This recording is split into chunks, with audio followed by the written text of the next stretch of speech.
آپ نے نام سنا ہوگا محمود غزنوی اور ایاز کا، ان کا باہم محبت کا رشتہ بہت گہرا تھا۔ ایاز ٹوٹ کے چاہتا تھا بادشاہ کو، اب دیگر مصاحبین حسد کرتے تھے، بغض رکھتے تھے، وہ کہتے تھے یہ کوئی کیا اس میں کرشمہ اور کمال ہے کہ بادشاہ اس کو اتنا ہی چاہتا ہے۔ تو بادشاہ جب ان وزراء کا، مشیروں کا حسد حد سے بڑا ہوا دیکھا تو ایک دن سب کو اپنے دربار میں حاضر کیا۔ دربار میں ایک تالاب تھا، تو اس میں مٹھی بھر کے موتیوں کی پھینک دی اور ایک ایک وزیر کو کہا کہ یہ موتی نکال کے لاؤ، اور یہ خیال کرنا کہ تمہارا لباس بھی، تمہارا بدن بھی نہیں بھیگنا چاہیے۔ تو سب نے کہا کہ یہ عجیب بات ہے کہ حوض کی تہ سے موتی نکال کے لائیں اور لباس بھی نہ بھیگے اور بدن بھی نہ بھیگے، یہ تو لازمی ہوگا۔ پھر دوسرے وزیر کو کہتا کہ یہ موتی نکال کے لاؤ، تمہارا لباس بھی نہیں بھیگنا چاہیے، تمہارا بدن بھی نہیں بھیگنا چاہیے۔ تو وہ آگے سے حجت کرتا یہ کیسے ہو سکتا ہے کہ بدن بھی اور لباس بھی نہ بھیگے اور موتی بھی نکال لاؤں؟ تیسرے کو، چوتھے کو، پانچویں کو، ہر ایک آگے سے حجت کرے یہ کیسے ہو سکتا ہے؟ پھر ایاز آ گیا تو بادشاہ نے ایاز کو کہا کہ یہ موتی نکال کے لانے ہیں اور تمہارا لباس بھی اور تمہارا بدن بھی نہیں بھیگنا چاہیے۔ ایاز نے فوراً چھلانگ لگائی اور موتی نکالے۔ جب باہر نکلا تو بدن اور لباس پانی سے نچڑ رہا تھا، تو ایسے موتی بادشاہ کو پیش کیے اور بدن کپ کپا رہا تھا۔ تو بادشاہ بڑے غصے سے کہا کہ ایاز تمہارا بدن بھیگ گیا، تمہارے کپڑے بھی بھیگ گئے، میں نے کہا تھا لباس بھی نہیں بھیگنا چاہیے، کپڑے بھی نہیں بھیگنے چاہیے۔ تو ایاز بڑی لجاجت سے عرض کرنے لگا، بادشاہ سلامت، آپ کے دو حکم تھے، ایک یہ کہ موتی نکال کے لانے ہیں، دوسرا حکم یہ تھا کہ لباس اور کپڑے بھیگنے نہیں چاہیے، تو ایک حکم میں نے پورا کر دیا ہے، دوسرے کی معافی چاہتا ہوں۔ تو صاحب، اللہ نے حضرت انسان کے سینے میں جذبات کا ایک جہاں آباد کیا ہے، شیطان کو بھی انسان کے پیچھے لگا دیا اس کی آزمائش کے لیے، اس کے امتحان کے لیے، نفس بھی اس کے اندر موجود ہے، اور دوسری جانب اس کو گناہوں سے منع بھی کیا اور نیکی کی تلقین بھی کی۔ اب کتنی مشکل زندگی ہے حضرت انسان کی، آئی جان شکنجے اندر جویں ویلنے دے وچ گنا، کتنی مشکل زندگی ہے۔ خواہشیں ہیں کہ آوارہ ہیں، آرزویں ہیں کہ بے قابو ہیں، اور دوسری جانب اللہ کا حکم ہے۔ اب کیا کرے؟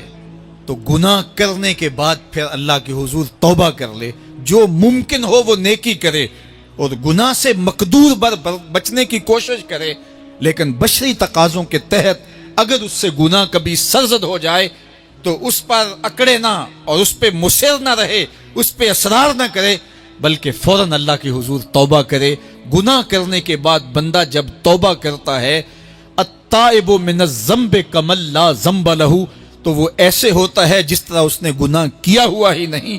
بندہ 100 بار گناہ کر کے توبہ کرے، اللہ 100 بار معاف فرما دیتا۔ وہ کریم ہے، 70 ماؤں سے زیادہ پیار کرتا ہے۔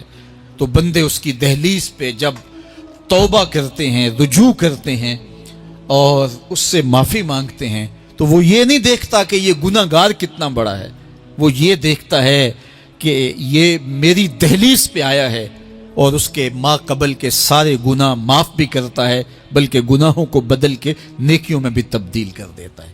آئیے اب قرآن مجید میں ان لوگوں کی کہانی بھی پڑھیے جو اپنی زندگی کو اپنے مالک کے نام لگا چکے ہیں، اور ان سے اگر کوئی معاملہ سرزد ہو جاتا ہے تو وہ کس قدر اللہ سے ڈرتے ہیں۔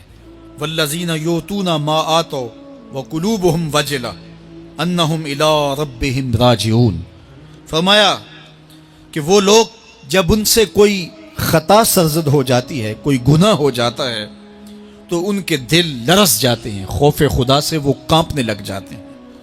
انہم الی ربہم راجعون، تو وہ اپنے رب کی طرف رجوع کرنے والے ہوتے ہیں۔ اگر ان سے کبھی کوئی گناہ سرزد ہو جائے، ان سے کوئی غلطی سرزد ہو جائے، تو پھر اس پہ ضد نہیں کرتے، اس پر مصر نہیں ہو جاتے، اس پر حجتیں اور دلیلیں نہیں لاتے، بلکہ وہ کیا کرتے ہیں؟ فوراً اللہ کے حضور رجوع کرتے ہیں اور معافی مانگتے ہیں، اور اللہ کو یہ بہت پسند ہے کہ کوئی مجھ سے معافی مانگے، اور اللہ انہیں معاف کر دیتا ہے۔ اللہ اکبر۔ حضرت عبداللہ ابن مسعود رضی اللہ تعالیٰ عنہ فرماتے ہیں کہ مومن کی یہ شان ہے کہ جب وہ گناہ کر بیٹھے تو وہ یوں محسوس کرتا ہے جس طرح پہاڑ تلے آ گیا ہے. یہ اس کی کیفیت ہے کہ گناہ کرنے کے بعد، نافرمانی کرنے کے بعد اس کا دل لرز اٹھتا ہے. وَقُلُوبُهُمْ وَجِلَةٌ، ان کے دل خوف خدا سے لرزنے لگ جاتے ہیں کہ ہم سے یہ گناہ کیوں سرزد ہو گیا، یہ تو اللہ کی ناراضگی کا سبب ہے. تو حضرت عبداللہ ابن مسعود فرماتے ہیں یوں محسوس کرتے ہیں جس طرح پہاڑ تلے آ گیا ہے اور پہاڑ ابھی گر جائے گا اور انہیں کچل دے گا. تو وہ جلدی جلدی تلافی کرتے ہیں، توبہ کرتے ہیں، رجوع اللہ کرتے ہیں تاکہ ہمارا گناہ معاف ہو جائے. اور منافق کی مثال بھی بیان کی گئی. جب وہ گناہ کرتا ہے تو یوں محسوس کرتا ہے جیسے بدن پہ مکھی بیٹھی تھی، ہلکے اشارے سے اڑا دی. سویر سے لے کر شام تک کتنی بار ہم اپنے بدن پہ بیٹھی مکھیاں اڑا دیتے ہیں اور ہمیں شام کو یاد بھی نہیں ہوتا کہ یہ عمل ہم نے کتنی بار کیا ہے. میں اور آپ اپنے اندر اتر کر کے دیکھ سکتے ہیں ہماری کیفیت باطن کیا ہے. نمازیں چھوڑی، جھوٹ بولا، غیبت کی، چغلی کی، کسی کا دل دکھایا، کسی کو تکلیف دی، گالی گلوچ کیا، سب و شتم کیا، سویر سے شام تک کیا کیا گناہ کیے. کبھی خیال بھٹکے، کبھی سوچیں آوارہ ہوئیں، کبھی نگاہوں نے بدکاریاں کی، کبھی زبان نے جرم کیے، اور شام کو ہمیں یاد بھی نہیں ہوتا کہ آج ہم نے کیا کیا جرائم کیے، آج ہم نے کیا کیا گناہ کیے. اگر ہماری یہ کیفیت ہے تو یہ عملی نفاق ہے کہ بدن پہ مکھی بیٹھی اور اڑا دی. اور اگر ہماری کیفیت یہ ہے کہ گناہ کے بعد یہ محسوس ہوتا ہے کہ ہم پہاڑ تلے آ گئے اور اللہ کی ناراضگی ہم نے مول لے لی اور جلدی جلدی توبہ کر کے رجوع کرنے کی جانب بڑھتے ہیں، تو پھر مبارک ہو. نہیں تو مجھے اور آپ کو اپنا محاسبہ کرنا چاہیے. ہمارے دلوں پر زنگ چڑھ گئے ہیں اور ہماری کیفیت یہ ہو گئی ہے کہ گناہ کرنے کے بعد بھی ہم ڈٹے رہتے ہیں. جبکہ زندگی اصحاب رسول کی دیکھیے ان سے بھی کبھی کوئی خطا سرزد ہو جاتی تو وہ فوراً اس گناہ کی تلافی کے لیے حضور کی بارگاہ میں حاضر ہو جاتے. حضرت ابو لبابہ رضی اللہ تعالیٰ عنہ نے اپنے آپ کو مسجد نبوی کے ستون کے ساتھ بندھوا دیا اور کہا کہ جب تک میری معافی نہیں ہوگی تب تک اپنے آپ کو کھلواؤں گا نہیں. اور پھر جب ان کی بخشش کا اعلان ہوا تو پھر حضور کے ہاتھوں سے اپنے آپ کو انہوں نے کھلوایا. ایک خاتون حضور کی خدمت میں حاضر ہوئی اور عرض کی یا رسول اللہ صلی اللہ علیہ وسلم، مجھ سے بدکاری سرزد ہو گئی ہے اور میرے پیٹ میں بچہ ہے اور میں چاہتی ہوں کہ آخرت کی سزا کی بجائے دنیا کے اوپر اس کی سزا مجھے دے دی جائے تاکہ میں پاک ہو جاؤں اور صاف ہو جاؤں، کیونکہ آخرت کی سزائیں بہت سخت ہیں. اللہ کے محبوب علیہ السلام نے جبریل امین سے ایک دن پوچھا تھا مجھے جہنم کے عذابوں کا ذکر سناؤ. تو عرض کی یا رسول اللہ صلی اللہ علیہ وسلم، سب سے ہلکا عذاب، اخف العذاب، ہلکا ترین عذاب یہ ہے کہ جہنمی کے پاؤں میں آگ کے جوتے رکھے جائیں گے. باقی اس کے پورے بدن پہ آگ نہیں ہوگی، صرف آگ کے جوتے اس کو پہنائے جائیں گے. لیکن اس کی حدت، گرمی اور شدت اتنی ہوگی، یغلی منہما دماغہ، اس کی شدت سے اس کا دماغ پگھل کر ناک اور کانوں کے ذریعے سے باہر آنا شروع ہو جائے گا. یہ سب سے ہلکے عذاب کی کیفیت ہے. اور جو عذاب سخت ہیں الیاذ باللہ، اللہ تعالیٰ قرآن مجید میں فرماتا ہے ثم لا يموت فیہا ولا یحیا، اس بڑے عذاب کا ذکر کیا جو جہنمیوں کو دیا جائے گا. فرمایا اس عذاب کی کیفیت یہ ہوگی بندہ نہ جیے گا نہ مرے گا. جیے گا اس لیے نہیں کہ آگے اور پیچھے، دائیں اور بائیں آگ ہی آگ ہوگی، تو اس آگ میں جینا کو جینا تو نہیں ہوگا. اور مرے گا اس لیے نہیں کہ موت کو موت آ چکی ہوگی. جنت میں جنتیوں کو ایک ہی ڈر اور خدشہ ہوگا کہیں موت نہ آ جائے، اور جہنمیوں کو ایک ہی امید ہوگی کہیں موت آ جائے اور جان چھوٹ جائے. اللہ تعالیٰ مینڈے کی شکل میں موت کو لائے گا اور موت کو ذبح کیا جائے گا. جنتی جنت سے اور جہنمی جہنم سے دیکھ رہے ہوں گے.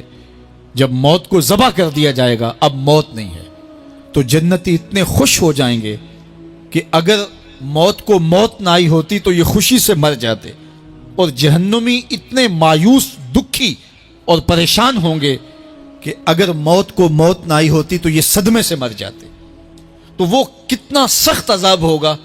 الیاذ باللہ کے ہلکے ترین عذاب کی کیفیت یہ ہے کہ پاؤں میں آگ کا جوتا اور دماغ پگھل کے ناک اور کانوں کے راستے سے باہر آ جائے.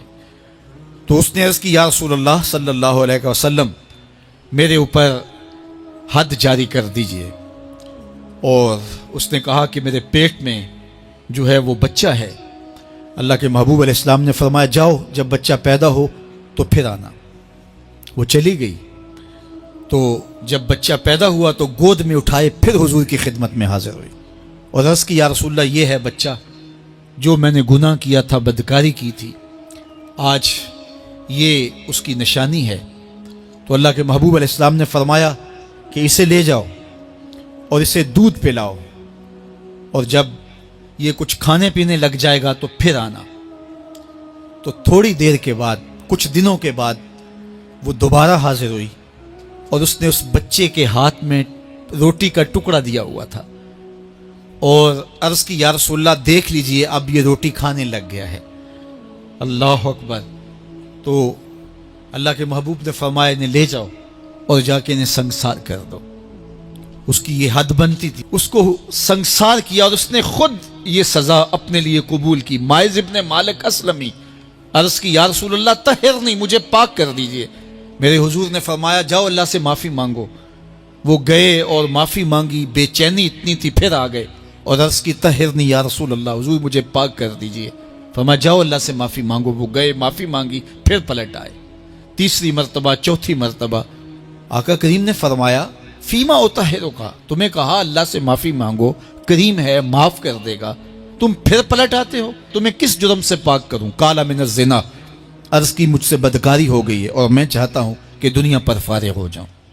حضور نے فرمایا کہ اس کا توازن عقلی تو ٹھیک ہے. عرض کی حضور صحیح الحواس ہے. کہا کہ یہ نشے میں تو نہیں کہہ رہا. کسی نے اٹھ کے منہ سونگا. کہا حضور ایسی بات بھی نہیں ہے. فرمایا تم سوچ لو کیا کہہ رہے ہو. کہا حضور جو میں کہہ رہا ہوں وہ سچ کہہ رہا ہوں، مجھ سے گناہ سرزد ہو گیا اور میں چاہتا ہوں کہ دنیا پر ہی فارغ ہو جاؤں. اللہ کے محبوب علیہ السلام نے فرمایا کہ انہیں سنگسار کر دو. ماعز ابن مالک اسلمی کو سنگسار کر دیا گیا. جب ان کا جنازہ اٹھا تو حضور بھی جنازے کے جلوس میں تھے. کسی کی زبان سے نکلا لو ماعز نے گناہ کیا تھا. بس یہ بات سننے کی دیر تھی، اللہ کے محبوب کے چہرے پہ جلال آ گیا. فرمایا خبردار اگر کسی نے میرے ماعز پہ بات کی، میرے ماعز نے ایسی سچی توبہ کی ہے اگر روئے زمین کے تمام مسلمانوں میں بانٹ دی جائے لکفاہم، سب کی مغفرت ہو جائے. کہ انہوں نے اپنے آپ کو خود پیش کیا ہے.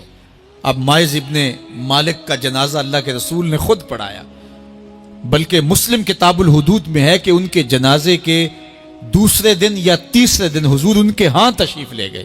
اور جب آقا گئے وہم جلوسن، تو لوگ وہاں بیٹھے ہوئے تھے. تو میرے آقا نے فرمایا استغفروا لماعز، ماعز کے لیے بخشش اور مغفرت کی دعا کر. تو یہ بات ذہن نشین کیجئے کہ یہ وہ لوگ تھے کہ جن سے کبھی کوئی گناہ سرزد ہو جاتا تو وہ جلد توبہ کرتے، اور اس کی بڑی سے بڑی حد اور سزا بھی ہوتی تو وہ بھی کاٹنے کے لیے تیار ہو جاتے. میں اور آپ دیکھیں کہ ہماری زندگی میں اگر گناہ ہیں اور ہمیں سچی توبہ کی توفیق بھی نصیب نہیں ہے تو پھر ہم سوچ لیں کہ ہم کہاں کھڑے ہیں. دیکھیے اللہ دلوں کے بھید جانتا ہے. سچی توبہ یہ ہے کہ جو کیے پر ندامت ہو اور آئندہ نہ کرنے کا عزم مصمم ہو، پکا ارادہ ہو کہ یہ گناہ زندگی میں دوبارہ نہیں کروں گا. الگ بات ہے کہ پھر دوبارہ اس سے سرزد ہو جائے، لیکن جب وہ توبہ کر رہا ہو تو اس وقت اس کا پختہ عزم ہو اور اس کے دل کے کسی گوشے میں نہ ہو کہ چلو میں توبہ کر لیتا ہوں اور پھر ہو گیا تو پھر کر لوں گا. پکا عزم ہو کہ دوبارہ یہ گناہ نہیں کروں گا. اور اگر زبان سے توبہ توبہ کر رہا ہو اور دل میں ہو کہ ٹھیک ہے یہ تو صبح بھی مجھ سے عمل بد سرزد ہونا ہے، تو اللہ تعالیٰ سے یہ مذاق کرنے والی بات ہے. اور اللہ تعالیٰ سے جو مذاق کرتا ہے وہ کہاں کھڑا ہے وہ خود سوچ لے. وہ کیا کسی نے کہا تھا کہ توبہ کی پھر توبہ کی پھر توبہ کر کے توڑ دی، میری اس توبہ پہ توبہ توبہ توبہ کر اٹھی. تو ایسی توبہ نہیں ہے کہ جو رسماً کسی مجلس میں چلے گئے، کسی اجتماع میں چلے گئے تو سب لوگوں نے توبہ توبہ کی تو وہ بھی توبہ توبہ کرتا رہا. لیکن اس کا عزم مصمم پختہ ارادہ نہیں تھا گناہوں کو چھوڑنے کا، تو یہ توبہ نہیں، یہ مذاق ہے۔ اس لیے اللہ کے حضور سچی توبہ یہ ہے کہ ما قبل کے گناہوں سے ندامت پیدا ہو جائے اور سچے دل سے ارادہ کیا جائے، پختہ عزم کیا جائے کہ دوبارہ میں یہ گناہ نہیں کروں گا۔ یہ الگ بات ہے کچھ عرصے بعد اس سے پھر سرزد ہو جائے، پھر وہ گناہ ہو جائے، تو پھر وہ پکی توبہ کرے، تو 100 بار بھی گناہ کرے گا، 100 بار بھی توبہ کرے گا، اللہ 100 بار قبول کرے گا۔ لیکن عند توبہ اس کا عزم مصمم ہونا چاہیے، اس کا عزم پختہ ہونا چاہیے۔ محض لفظوں سے توبہ توبہ پکارنا اور دل توبہ نہ کر رہا ہو اور دل عزم مصمم نہ رکھتا ہو تو یہ توبہ نہیں ہے۔ اس لیے سچی توبہ اللہ کے حضور اپنے گناہوں کی پیش کرنی، یہ اہل ایمان کا طریقہ ہے۔ یا ایہا الانسان ما غرک بربک الکریم، او بھاگے ہوئے انسان، او غافل انسان، پلٹ کے آجا، تیرا رب بڑا ہی کریم ہے۔ مجھے بتائیے بھاگنے والوں کو بھی یوں آواز دی جاتی ہے؟ کبھی آپ نے مجرم کا تعاقب کرتے ہوئے پولیس کو دیکھا ہوگا، سخت گیر استاد کو شاگرد کے پیچھے چلتے ہوئے بھاگتے ہوئے دیکھا ہوگا۔ کبھی یہ انداز محبت بھی آپ نے دیکھا ہے کہ جو بغاوت کر کے جا رہا ہے، مالک کی دہلیز چھوڑ کے جا رہا ہے، اس کو مالک کی رحمتیں آواز دے رہی ہیں، او بھاگنے والے آجا پلٹ کے، میں تیرا رب ہوں، دیکھ میرا تیرا رشتہ کتنا گوڑا ہے، اللہ اکبر، کتنا گہرا ربط ہے میرا۔ یا ایہا الانسان، او بھاگنے والے انسان۔ وہ کبھی آپ نے دیکھا ہو کہ کوئی نالائق بیٹا گھر چھوڑ جائے، وہ تو شاید کسی ہوٹل میں برتن مانج کے اپنے پیٹ کی آگ بجھا رہا ہوتا ہے، لیکن ماں کے حلق سے نیچے لقمہ نہیں اترتا، باپ بے چین ہوتا ہے۔ اخبارات میں، ٹیلی ویژن پہ اشتہار چلتے ہیں کہ اس نام کا بیٹا، اس طرح کا لباس، وضع قطع یہ، کہنے سننے کا انداز یہ ہے، اٹھنے بیٹھنے کا سٹائل یہ، اتنے دنوں سے گھر سے گم ہے، اگر کسی کو ملے تو اس نمبر پہ اطلاع کر دیں، اتنا انعام دیں گے، اور نیچے لکھا ہوتا ہے نوٹ، اگر وہ خود پڑھ رہا ہو تو وہ واپس آ جائے، اسے کچھ نہیں کہا جائے گا۔ جب میں کبھی بھی اس قبیل کا اشتہار دیکھتا ہوں تو میری نظر پلٹ کے اس آیت پہ آتی ہے، مالک بھی کہہ رہا ہے او بھاگے ہوئے انسان آجا پلٹ کے، تیرا رب کریم ہے، کچھ نہیں کہے گا، وہ تیرے سارے گناہ معاف کر دے گا۔ ہائے ہائے، گناہ گار کی آنکھ کا پانی اللہ کے غصے کی آگ کو ٹھنڈا کر دیتا ہے۔ التائب من الذنب کمن لا ذنب لہ، گناہ سے توبہ کرنے والا ایسا ہوتا ہے جس طرح اس نے گناہ کیا ہوا ہی نہیں۔ اللہ اکبر، بلکہ رسول اللہ صلی اللہ علیہ وسلم نے ارشاد فرمایا ایک مثال کے ساتھ کہ کوئی شخص صحرا کا سفر کر رہا ہو تو راستے میں وہ سستانے کے لیے کسی درخت کے نیچے سو جائے، اس کا سامان، اس کے سفر کا سارا توشہ اس کی سواری پہ تھا، اچانک آنکھ کھلی تو دیکھا کہ سامان نہیں ہے، سواری بھی نہیں ہے، وہ دائیں بائیں بھاگا لیکن اس نے دیکھا کہ سواری کے آثار دکھائی نہیں دیتے، اور صحراؤں میں سواری کا اور سامان خرد و نوش کا ختم ہو جانا سیدھی سیدھی موت ہوتی ہے، تو وہ موت کے انتظار میں درخت کے نیچے دوبارہ آ کے لیٹ جاتا ہے، اس کی آنکھ لگ جاتی ہے، پھر اچانک آنکھ کھلتی ہے تو دیکھتا ہے کہ وہ سواری ماں ساز و سامان کے پاس کھڑی ہے، تو سواری کیا ملی اس کو؟ زندگی مل گئی۔ تو شدت فرحت سے خوشیوں کے ہجوم میں اتنا درک گیا کہ وہ کہنے لگا اللہم انت عبدی وانا ربک، اے اللہ تو میرا بندہ اور میں تیرا رب۔ کہنا اس نے یہ تھا کہ تو میرا رب اور میں تیرا بندہ، لیکن خوشیاں اتنی تھی جب بھی تیری قربت کے امکان نظر آئے ہم اتنے خوش ہوئے کہ پریشان نظر آئے۔ وہ کیا کسی نے کہا نا کسی کے آنے سے ایسے ہوش اڑے ساقی کے کہ شراب سیخ پہ ڈالی اور بوتل میں کباب، تو کہا کہ اللہم انت عبدی وانا ربک، تو میرا بندہ اور میں تیرا رب۔ تو خوشیوں کے ہجوم میں جو کہنا تھا وہ نہیں کہہ پا رہا، درک گیا، تو فرمایا کہ بتاؤ اسے کتنی خوشی ہوئی جب اس کو اونٹ مل گیا اور زندگی مل گئی۔ تو صحابہ نے کہا حضور بہت خوشی ہوئی۔ فرمایا جب کوئی شخص توبہ کرتا ہے تو اللہ اس سے بھی زیادہ خوش ہوتا ہے، وہ اس سے بھی زیادہ راضی ہوتا ہے کہ میرا بندہ پلٹ کے میرے حضور آ گیا۔ اور پھر اگر وہ توبہ کرنے والا جوان ہو تو پھر تو اللہ بہت خوش ہوتا ہے، بلکہ رسول کریم نے ارشاد فرمایا انا حبیب اللہ، میں اللہ کا حبیب ہوں۔ اور پھر فرمایا الشاب التائب حبیب اللہ، وہ جوان جو جوانی میں توبہ کرے وہ بھی اللہ کا حبیب ہے۔ کتنا بڑا اعزاز ہے۔ تو کہا او بھاگنے والے آجا پلٹ کے۔ اس کی رحمتیں آوازیں دے رہی ہیں۔ ویسے اس کی رحمتیں تو ہر دم ہر لہجہ بندے کو پکار رہی ہوتی ہیں، لیکن یہ رتیں اور یہ موسم، جس طرح کا موسم آج آپ کو اور مجھے میسر ہے، یہ اس کی رحمتوں کی عمومیت کا اور اس کی رحمتوں کی فراوانی کا موسم ہوتا ہے۔ اور حدیث میں آتا ہے کہ قبیلہ بنو کلب کی بکریوں کے بالوں کے برابر گناہ گاروں کو جہنم کی آگ سے آزاد کر دیا جاتا ہے۔ وہ بد نصیب شخص ہے جو ایسی بابرکت راتوں کے دامن میں بھی حصہ وصول نہیں کر پاتا اور ظلمتوں کا ساتھی رہتا ہے۔ تو رب کی رحمتیں بندے کو پکار رہی، او جانے والے آجا پلٹ کے، تیرا رب بڑا ہی کریم ہے۔ اچھا یہی کافی تھا، لیکن آگے فرمایا اللہ زی خالقہ کا، اس نے تجھے پیدا کیا ہے۔ تیرا رشتہ کہ تیرا رب لگتا ہے، تیرا رشتہ کہ وہ کریم ہے، لیکن تیسری بات یہ فرمائی کہ وہ تیرا خالق ہے۔ کتنا گوڑا ربط ہے، کتنا گوڑا رشتہ ہے کہ وہ تیرا خالق ہے۔ ماں بیٹے کے ساتھ جو پیار کرتی ہے دنیا کے کسی ترازو پہ تولا نہیں جا سکتا۔ ساری دنیا کی محبتیں ایک طرف اور ماں کا پیار ایک طرف۔ ایک شاعر نے ماں کے پیار کو اپنے لہجے میں بڑے خوبصورت پیرائے میں بیان کیا کہ مدت ہوئی میری ماں نہیں سوئی تابش، میں نے ایک بار کہا تھا مجھے ڈر لگتا ہے۔ ایک دن میرے منہ سے نکلا تھا امی مجھے رات کو ڈر لگتا ہے۔ میں بوڑھا بھی ہو گیا ہوں، میری ماں اسی وسواس میں رہتی ہے کہ میرے بیٹے کو کہیں ڈر نہ لگ رہا۔ تو بیٹے کے لیے یہ امٹتی ہوئی محبتیں، یہ پیار کے جذبات، بلکہ میں کہتا ہوں کہ آج بازار جائیں تو کوئی شے خالص نہیں ملتی، ماں کا پیار آج بھی کھڑا ہے، ماں کا پیار آج بھی سچا ہے۔ سمندر کی پاتال تک تو شاید کوئی پہنچ گیا ہو، لیکن ماں کے پیار کا کنارہ آج تک کسی کو نہیں ملا۔ ماں جب بولتی ہے تو اس کے لہجے میں جبریل بولتا ہے، ماں جب مسکراتی ہے تو لگتا ہے جنت کی کلیاں کھل اٹھی ہیں۔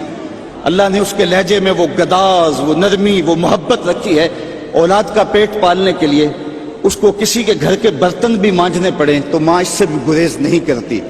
شہر میں آ کر پڑھنے والوں بھول گئے ہو کس کی ماں نے کتنا زیور بیچا ہے، مائیں کن کن مراحل سے گزرتی ہیں۔ اچھا میں پوچھتا ہوں ماں کو بیٹے سے اتنا پیار کیوں ہے؟ تو اس کا ایک ہی جواب ہے کہ اس نے بیٹے کو جنم دیا ہے۔ میں اس پہ اپنی گفتگو کو ختم بھی کر دوں تو آپ ناراض نہیں ہوں گے۔ یہ اتنی خوبصورت بات ہے کہ ماں کو اتنا پیار اس لیے کہ ماں نے بیٹے کو جنم دیا ہے، تو جس نے جنم دیا ہے اس کو اتنا پیار ہے، تو جس نے خلق کیا ہے اس کو کتنا پیار ہوگا۔ سبحان اللہ سبحان اللہ۔ کہا اللہ زی خالقہ کا، اس نے پیدا کیا ہے تجھے، دیکھ کتنا گوڑا رشتہ ہے۔ تو ماں کی گود چھوڑ کے بچہ بھاگ جائے تو ماں کہتی ہے پتر اتنی ٹھنڈی چھاؤں تجھے کہیں نہیں ملے گی، آ جا واپس پلٹ کے۔ تو جب خالق کی دہلیز چھوڑ کے بندہ بھاگا تو اس کی رحمتیں پکارتی ہیں، یا ایھا الانسان ما غرک بربک الکریم، او بھاگنے والے آ جا پلٹ کے، تیرا رب بڑا ہی کریم ہے، وہ تیرے سارے گناہ معاف کر دے گا۔ ہم تو مائل بکرم ہیں کوئی سائل ہی نہیں، راہ دکھلائیں کسے رہ روے منزل ہی نہیں۔ کار ما آخر شدو آخر زما کار نشد، مشت خاک ما غبارے کوچائے یارے نشد۔ جی چاندہ اس رات نو میں محشر دی فجر تک روک لواں، جے وس چلے میرا تے سونے نو حشر تک روک لواں۔ نہ نظر کرم دی چات مکے، نہ یہ بات مکے، نہ یہ رات مکے، مگر دل کے ارمان پورے ہوئے تھے ابھی، یہ غضب ہو گیا کہ سحر ہو گئی۔